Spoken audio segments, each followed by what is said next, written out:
ஒரு படத்தை எடுக்கிறதுக்கு 2லேருந்து 3 வருஷம் ஆகலாம். இல்லை ஒரு ஹாலிவுட் படம்னு வச்சுக்கோங்களேன், ஒரு 6 வருஷம் 5 வருஷம் ஆகலாம். ஆனால் ஒரு படத்தை 30 வருஷமாக எடுத்துன்னுக்குறாங்கன்னு சொன்னால் நம்புவீங்களா?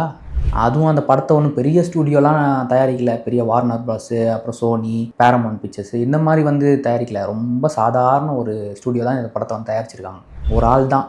அவன் 30 வருஷமாக அவனோட இந்த ட்ரீம் ப்ராஜெக்ட்காக போராடிருக்கான். அந்த படத்தோட பேர் தான் மேட் காட். இந்த படத்தை விட இந்த படத்துக்கு பிஹைண்ட் த சீன்ஸ்னு சொல்லுவாங்கள்ல, அந்த விஷயந்தான் ரொம்ப இன்ட்ரெஸ்டிங்கான மேட்ரு. 30 வருஷமாக அந்த படத்துக்காக செய்யப்பட்ட ஹேண்ட் கிராஃப்ட்டு, ஃபோட்டோகிராஃப்ஸு, சரி இந்த படத்தை ட்ராப் பண்ணிடலாம் அப்படின்னு சொல்லி ஒரு பேச்சுவார்த்தை. அதுக்கப்புறம் இல்லை இந்த படத்தை பண்ணணும், அந்த படத்தை முடிச்சே ஆகணும் அப்படின்னு சொல்லி ஒரு பிளான் பண்ணது. இது எல்லாமே தான் இந்த படத்தோட கதையை விட இந்த பிளானிங் இந்த விஷயம் நடந்துருக்குங்களா, இதுதான் ரொம்ப இன்ட்ரெஸ்டிங்கான விஷயம். இந்த வீடியோ முடியும் போது இந்த மேட் கார்டுன்ற படம் ஒரு ஒரு ஒரு படம்பா அப்படின்ற ஒரு ஹாலிவுட் படம்பா அப்படின்ற மாதிரி மட்டும் பார்க்காம, இது ஒரு மனிதனோட கனவு வாழ்க்கை அப்படின்றத நீங்கள் ஃபீல் பண்ணுவீங்க. ஹாலிவுட்டோட விஷுவல் எஃபெக்ட்ஸ் லெஜண்ட் அப்படின்னு சொல்லலாம். இந்த மேட் கார்டுன்ற படத்துக்கு சொந்தக்காரர் பில் டிபெட். இந்த பேர் மோஸ்ட்லி எல்லாருக்கும் தெரிஞ்சிருக்காது. ஆனால் இப்போ நான் ஒரு வேலை செஞ்ச படத்தோட பேர்லாம் சொல்கிறேன். அப்போ உங்களுக்கு புரிஞ்சிடும், ஓ இப்படிப்பட்ட படங்கள்லாம் இவர் வேலை செஞ்சுருக்காரா அப்படின்ட்டு. Star Wars, RoboCop, Jurassic Park. ஹாலிவுட்டில் பயங்கரமான ஒரு விஷுவல் எஃபெக்ட்ஸ்லாம் பண்ணுவாங்கள்ல, அதில் முக்கியமான ஒரு ஆர்டிஸ்ட் தான் இவர். ஸ்டாப் மோஷன் அனிமேஷன் சொல்லுவாங்க. அதில் இவருக்கு இருந்த திறமையால் உலகத்தில் உள்ள எல்லாருமே அவர் பயங்கரமாக ஒரு வேறு லெவலில் லெஜெண்டாக பார்த்தாங்க. 1987 ஒரு முடிவு எடுத்தார். எனக்கு எந்த கண்ட்ரோலும் இருக்கக்கூடாது, எந்த ஒரு காம்ப்ரமைஸும் இருக்கக்கூடாது, எதுவுமே இல்லாமல் என்னோடய கற்பனையில் ஒரு படத்தை கொண்டு வரணும் அப்படின்ட்டு. அந்த ஒரு தாட்லேருந்து அப்படியே ஸ்பார்க் ஆனது தான் மேட் காட். இது சாதாரண படம் கிடையாது. இந்த மேட் காட் படத்துக்கு வழக்கமான ஸ்க்ரீன் பிளேவே இல்லை. ஹீரோ இல்லை, ஹீரோயின் இல்லை, காமெடி இல்லை, லவ் இல்லை, எதுவுமே கிடையாது. அப்புறம் என்னன்னு கேட்பீங்க. இது பார்த்திங்கன்னா ஒரு சாதாரண ஒரு கனவாக ஒரு விஷயம் ஸ்டார்ட் ஆகும். அதுக்கப்புறம் அது ஒரு பயங்கரமான ஒரு இதுவாக வெடிக்கும் அப்படின்றது தான் இதோட ஒரு லைன். இதில் சம்மந்தப்பட்ட விஷயங்கள் என்ன பார்த்திங்கன்னா, அழிஞ்சிட்டு இருக்க அந்த நகரங்கள், அப்புறம் மனுஷனோட அந்த ஆசைகள், நிறைய தொழிற்சாலைகள், மனுஷ உருவத்தில் இருக்கிற அரக்கர்கள், போர், அதோட அழிவுங்க, இந்த மத சிந்தனைகள், மனுஷனோட இந்த பேராசையோட விளைவுகள், இதெல்லாம் ஒரு வார்த்தையாலேயோ டைலாக்காலேயோ அப்படின்னு சொல்லாமல் ஒரு விஷுவலாக காட்டணும்னு பில் டிபெட் நினச்சார். சிஜியே கிடையாது. இதில் எல்லாமே பார்த்திங்கன்னா மினியேச்சரில் தான் பண்ணணும் அப்படின்னு சொல்லி ஒரு முடிவு பண்ணியிருக்காரு. இப்போ ஒரு மிருகம் வேணும், ஒரு மான்ஸ்டர் வேணும், ஒரு டைனாசர் வேணும்னா ஒரு 3Dயில் உருவாக்குவாங்க.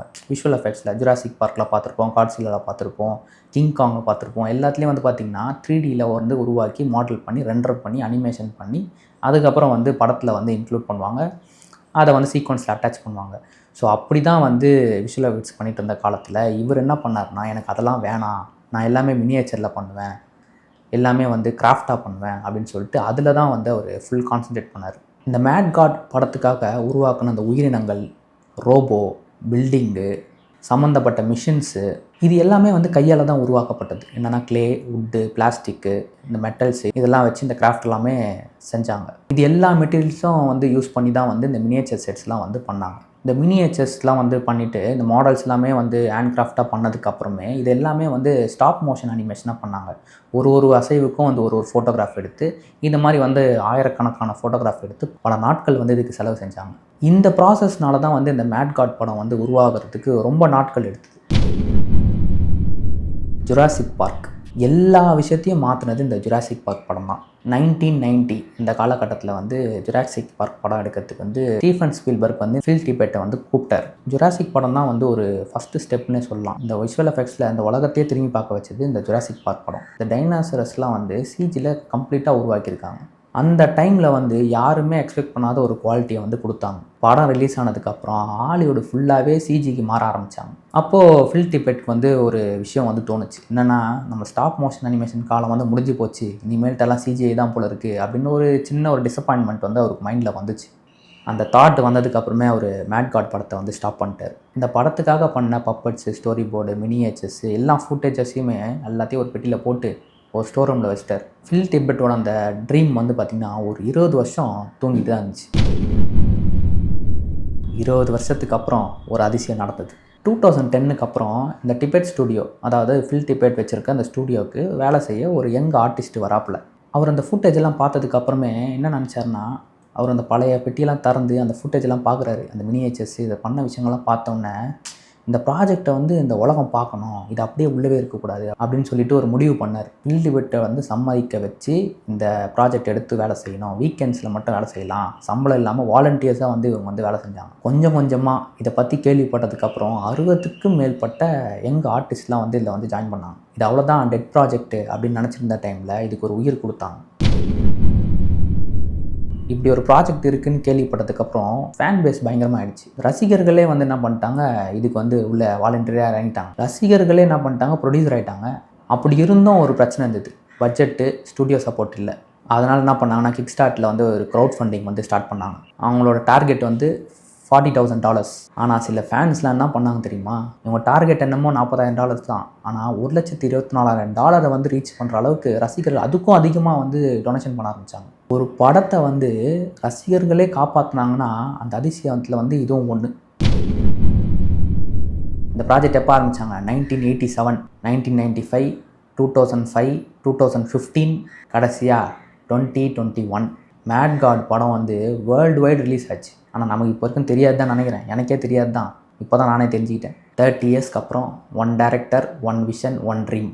அவரோட ட்ரீம் வந்து அவர் ஒரு டைம் கூட வந்து கிவ் அப் பண்ணவே இல்லை, தொடர்ந்து வந்து போராடிட்டு இருந்தார். அப்பப்போ கொஞ்சம் ரெஸ்ட் விட்டுருக்காரு, பட் ஆனால் வந்து அந்த ட்ரீமை வந்து அவர் மைண்டில் எப்போவுமே வச்சுருந்துருக்காரு. இவ்வளோ கஷ்டப்பட்டு பண்ண படம் எப்படி இருந்துச்சு? மேட் காட் படம் வந்து ஒரு கமர்ஷியல் மூவியே கிடையாது, ஆக்ஷன் மூவி அப்படி இப்படி அதெல்லாம் எதுவுமே கிடையாது. இந்த படத்தில் லென்த்தி டைலாக்ஸ்லாம் கிடையாது, கதை எக்ஸ்ப்ளனேஷனும் கிடையாது. படம் பார்க்குற ஆடியன்ஸ்க்கு வந்து எல்லாமே வந்து ஸ்பூன் ஃபீடிங் பண்ண மாட்டாங்க, நீயா பார்த்து தெரிஞ்சுக்கோ, எல்லாமே உனக்கு மூளை இருக்குல்ல யூஸ் பண்ணு அப்படின்ற மாதிரி தான் இருக்கும். இந்த படம் வந்து ஆச்சரியமான விஷயம் எப்படின்னா, ஒவ்வொரு ஃப்ரேமும் வந்து ஒரு பெயிண்டிங் மாதிரி இருக்கும்னு சொல்கிறாங்க. ஒவ்வொரு கிரியேச்சர்ஸும் பார்த்திங்கன்னா அந்த படத்தில் வரலாம், என்னடா இது இப்படிவா அப்படிலாம் பண்ணியிருக்காங்க அப்படின்னு சொல்லிட்டு அப்படி தான் வந்து யோசிக்க வைக்கும். ஒவ்வொரு சீனும் பார்க்கும்போது இது எப்படி எடுத்திருப்பாங்க அப்படின்னு தான் வந்து நம்மளை யோசிக்க வைக்கும். அதனால தான் horror film lovers, animation lovers, film makers அவங்களாம் இந்த படத்தை பார்த்ததுக்கப்புறம் தண்டா மாஸ்டர் பீஸ்னு அப்படின்னு சொல்லி கொண்டாட ஆரம்பிச்சிட்டாங்க.